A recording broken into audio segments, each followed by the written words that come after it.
Coming up on DITV, Service in Action, Hawkeye veterans march for a cause. And later, we take a close look at how homeless shelters prepare for the winter months. We do provide a holistic service for our clients so that we can, at some point, they are stable and self-sufficient on their own. We break down Iowa's matchup tonight with Grambling State. And we also have the women's results from their game last night. I'll also talk about flooding that has occurred and caused fatalities in Greece. Find out more in weather. All that and more coming your way. Don't go anywhere, DITV starts now.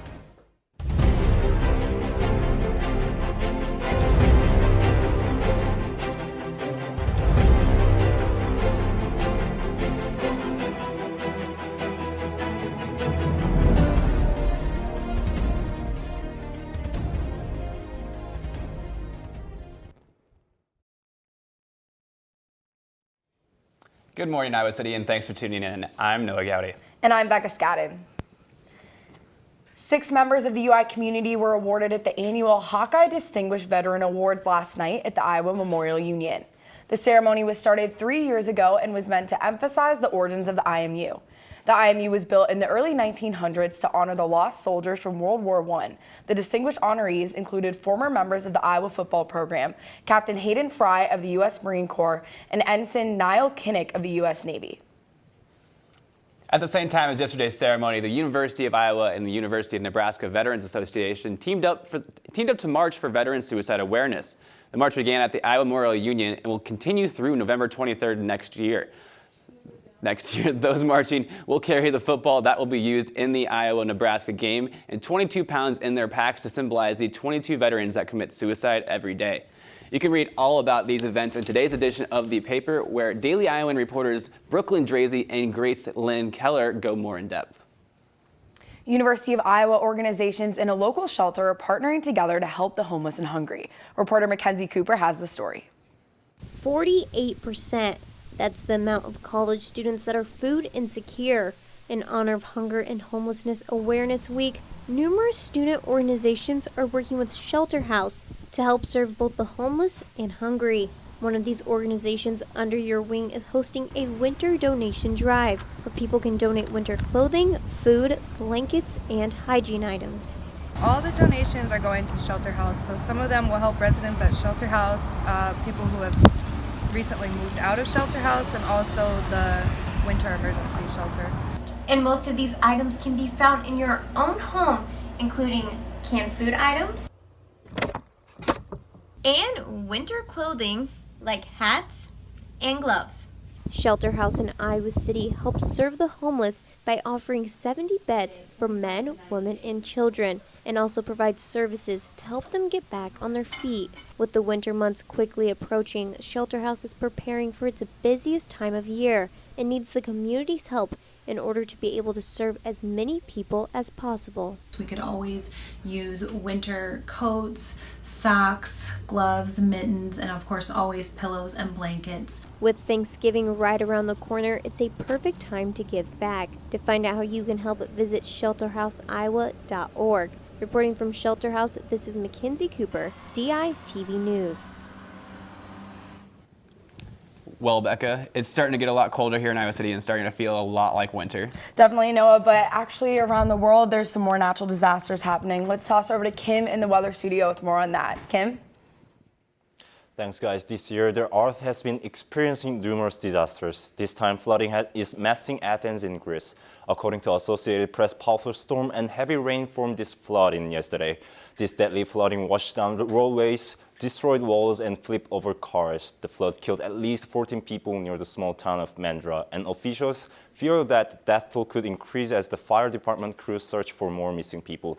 I hope there will be no more fatalities in the area. Looking at weather of Iowa City, we are looking at sunny skies this afternoon with temperatures reaching 43 degrees. It will slightly fall to 35 degrees at night. Tomorrow morning, temperatures will rise again to 41 degrees with cloudy skies. Let's take a look at our extended forecast.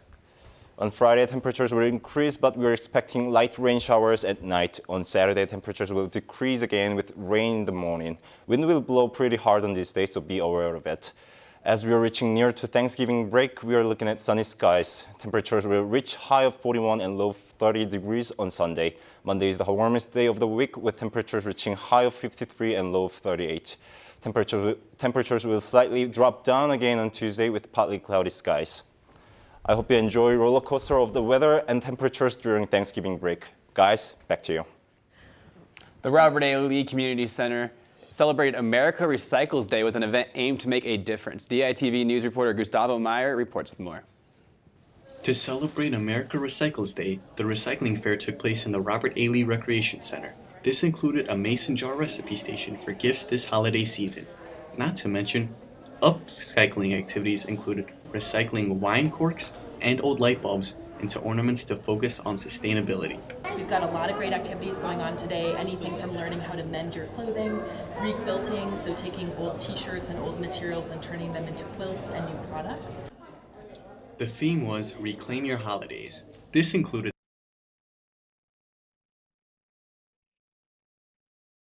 their website with the hashtag #BeRecycled. Children were also encouraged to participate at the event. Green Iowa AmeriCorps is a national service program. We're devoted to doing home energy audits and weatherization. We also do outreach and education events. The event's overall focus was based on giving lots of information on food and clothing reduction and recycling to attendees. Reporting from the Robert A. Lee Recreation Center, Gustavo Meyer, DITV News. Well, Becca, men's basketball is back in action at Carver tonight. Yep, can't wait. We have Mary Kate Harrion and Zach Mackey standing by in our sports studio with our courtside show. Guys? Thanks, guys. Already into the third game of the season, and they have just been playing great. They had a pretty solid weekend, but before we talk about that, the women actually played last night and completely dominated yet again, beating Northern Illinois 105-80. 6 Hawkeyes recorded double figures. That includes Megan Gustafson with 22, Chase Coley with 20, Civilian with 15, Stewart with 13, and Davis with 12, and Meyer with 11. Iowa was a perfect 15 for 15 from the free throw line. Junior Megan Gustafson registered her third double-double of the season, 22 points and 11 rebounds. It's her 30th double-double of her career, and Iowa outscored Northern Illinois 52-22 in the paint. Well, one thing we know about this women's basketball team is they're able to score. That's now back-to-back games where they've hit the 100 plateau and gone right on past that, as well as bank on those free points. They're now shooting better than 91% from the free throw line. They've been solid when it comes to the free stuff. And Megan Gustafson, she's got to be right up there as one of the players of the year for the country, not only the Big Ten. And just had her 1,000th point in the past weekend. She keeps racking up those milestones. Yeah. Here's what Coach Bluter had to say on her team's performance from the weekend. 6 people in double figures, I love that. We shot the ball well, 60% from the field, 100% perfect from the free throw line, 29 assists. Happy with that. I thought our post play was stellar today. I thought our post play was as good as I've ever seen it. The women will be back in Carver this Sunday at 2 p.m. to take on Western Michigan. Well, back over to the men. They opened up this past weekend against Chicago State and Alabama State, and well, not maybe two of the best teams. I think they still came out strong. Garza played good, Cook played good. I thought the starters did great. Yeah, no kidding. They won by an average of 33.5 points. They've really blown it out and shown kind of how they play in a blowout type of situation. Lots of different guys getting different experience. They're already getting hit with the injury bug with McCaffrey and Nicholas Baer both out. So other guys are having to step up, and they've been able to win basketball games. Well, Garza had a really great weekend as well. He had his first double-double of his collegiate career, and then he was named to Big Ten Freshman of the Week after averaging best scoring in rebounding and block shots. How good is he going to be if he just keeps playing this way and just a true freshman? Well, he's maybe one of the first guys we've seen at Iowa that can play as a true freshman and play at such a high level as a 7-footer. He's just an aggressive player. Kind of reminds me of Nicholas Baer, the way he goes after shots. He's always moving out there on the court, and he's not afraid to go into the hoop. Now, Connor McCaffrey and Brady Ellingson, their positions have changed a little bit this season. Connor didn't know he was going to play this season until the first exhibition game after Christian Williams transferred. And then Brady Ellingson is now playing point guard, which he's never played before.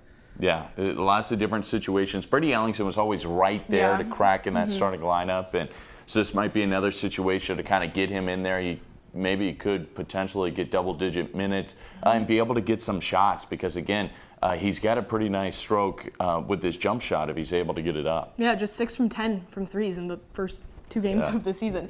Here's what the two of them had to say, though, on playing both at the 1 and 2 positions. I mean, I know the two. If I was to go in and play the two, like if Jordan, say there's some type of set that we're going to run where the option for the one is better for Jordan or the option for the two is better suited for me, we can switch because we both know each spot. Getting more comfortable each and every game and every practice, taking some reps at the point, just, something I never did growing up really, but, just doing it right now is helping.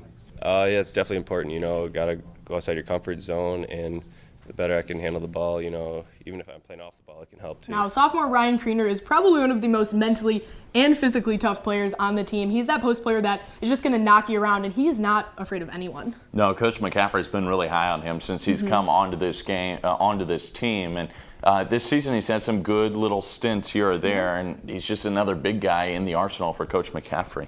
Well, Ryan says he's always been this way, and he reminisced yesterday about one specific event in his high school AAU days. I mean, it's pretty self-explanatory. Like, I'm not afraid to get in a fight on the floor or anything. Sure. No.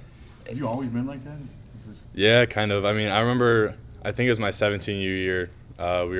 It's me and J-Bo and Cordell's team. We were down in Myrtle Beach. I don't think Cordell was there because he was hurt with his knee, but we were playing some team, and some guy, he just kept talking trash and stuff. I said, hit me. And he punched me in the face. So, I mean, I've never been really afraid of that stuff. All right, well, with Bear out, the starting lineup did shift a little bit. At the 1, you still have Bohannon. At the 2, still Isaiah Moss. The 3 is where we'll see the shift there with Ahmad Wagner in there. The 4, Tyler Cook, and then the 5, Luka Garza.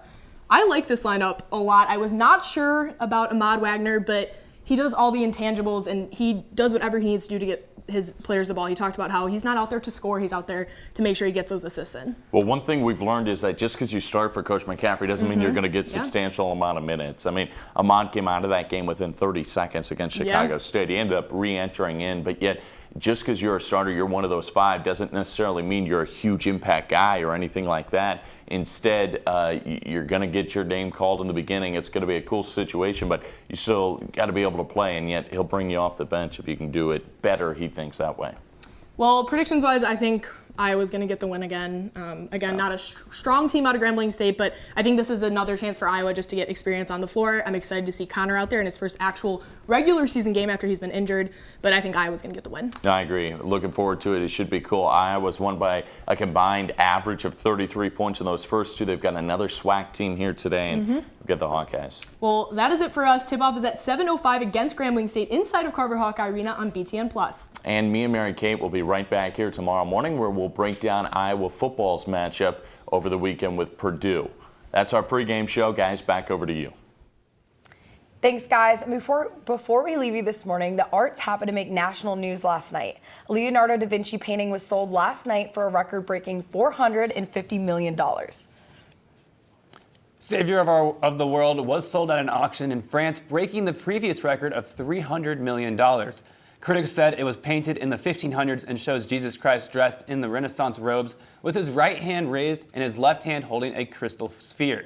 The painting was previously sold back in 2013 for $127.5 million. And that wraps up today's Thursday morning broadcast. Don't forget to check us out online at dailyiowan.com for all the latest news throughout Monday and Friday. Also, be sure to grab a copy of our print edition on stands now. For Daily Iowan TV, I'm Becca Scadden. And I'm Noah Gowdy. Have a great day.